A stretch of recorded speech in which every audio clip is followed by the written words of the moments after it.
Farley, you done f***ed up.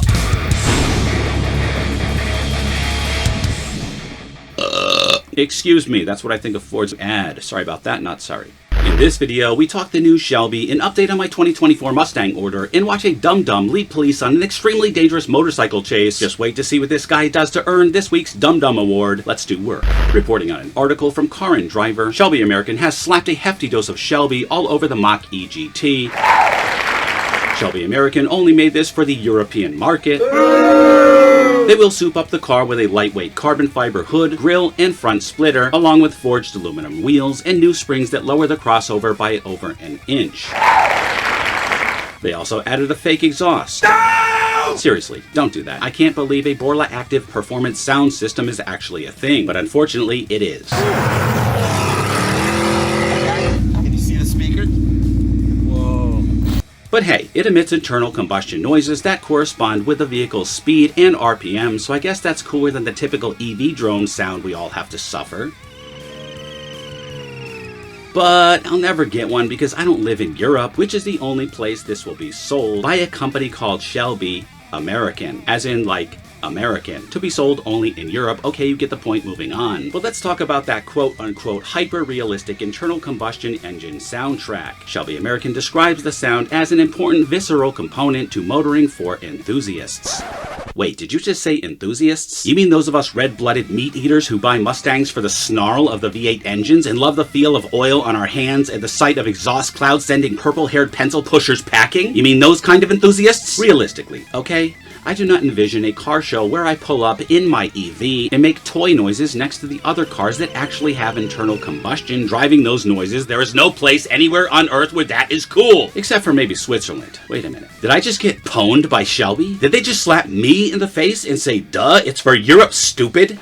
So that's what it feels like to get slapped by myself. But I do have to call out Borla for being very smart here. Did you ever read the book Who Moved My Cheese? It's a story basically about those who adapt to change and those who get left behind. Borla knows exhausts will soon be sweet things of antiquity, and they're adapting to the changing market. They're getting ahead of the game because they know that exhausts won't always be around to sell, and planning is always a good thing. As a mentor of mine once said, if you fail to plan, you plan to fail. But I'll keep my 2024 Mustang V8, possibly the last naturally aspirated piece of American treasure, which I will rev up as I drive by the perpetually pain-in-the-butt pencil-necked pronoun pushers touting climate change as they realize we don't even have enough lithium on Earth to make enough EVs, and we don't have enough renewable energy to charge them all. Heck, California frequently has brownouts and blackouts with their power issues, but the silly geese there want everyone to be on EVs, and it's a bloody joke. Did I just say that out loud? Sorry if that hurt your feelings. No, I'm not. Anyway, so why is Shelby only releasing in Europe? Shelby American says the decision was based on rapidly rising EV sales and greater number of public chargers in the old world compared to the US. I can hereby confirm I recently made a trip with the fam to the Poconos. I had extreme EV range anxiety because my Mach-E glitched and failed to charge at the resort, and I had basically 11 miles to find something on the way home. I found 2 other chargers and they both would have taken 10 hours to charge, but ultimately thank God who brought us to a supercharger at a nearby Walmart that charged us up in about 45 minutes. But the cost of that was like $75, yet ultimately I don't know what the cost was because the whole system glitched before I hit the full charge, and I don't even know if they actually charged me. But that's my point. There's just too much uncertainty and glitches, and definitely not enough superchargers anyway. And the cost to use those superchargers is apparently astronomical. Anyway, speaking of cost, just how many euros is this sweet Shelby gonna cost? The package can be added to a new Mustang Mach-E GT or retrofitted to an existing vehicle for just 25,000 euros or about $28,000.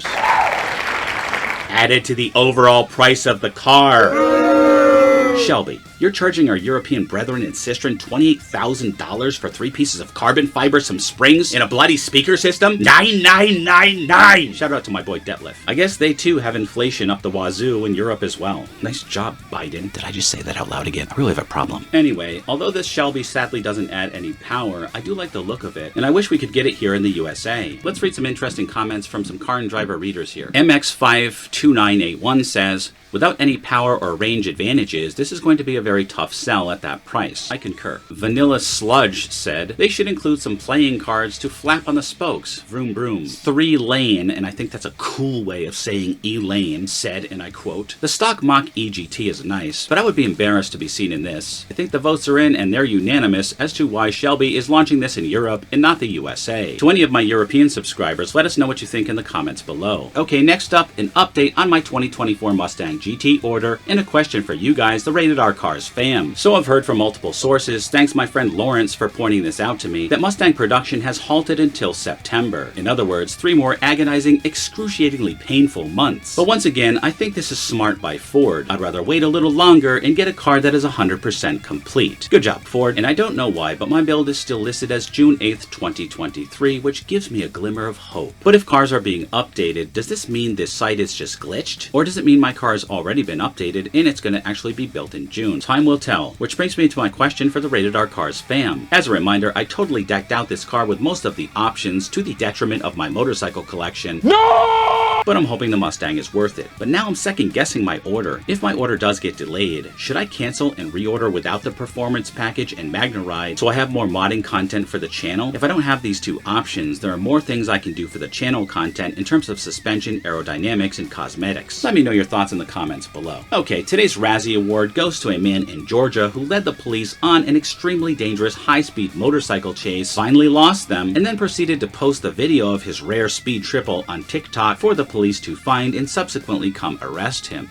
Don't be a double dum-dum. You just went from a speeding ticket to 12 arrest warrants, not to mention you were close to death or killing others. People, save your rocket racing for the track, and if the police pull you over, man up and take the ticket or the arrest. Then dust yourself off and move forward. It happens. Alright boys and girls, sound off on the comments below, and always remember the motto, always be kinder than necessary, and I will see you in the next one. And I will definitely not be driving one of these.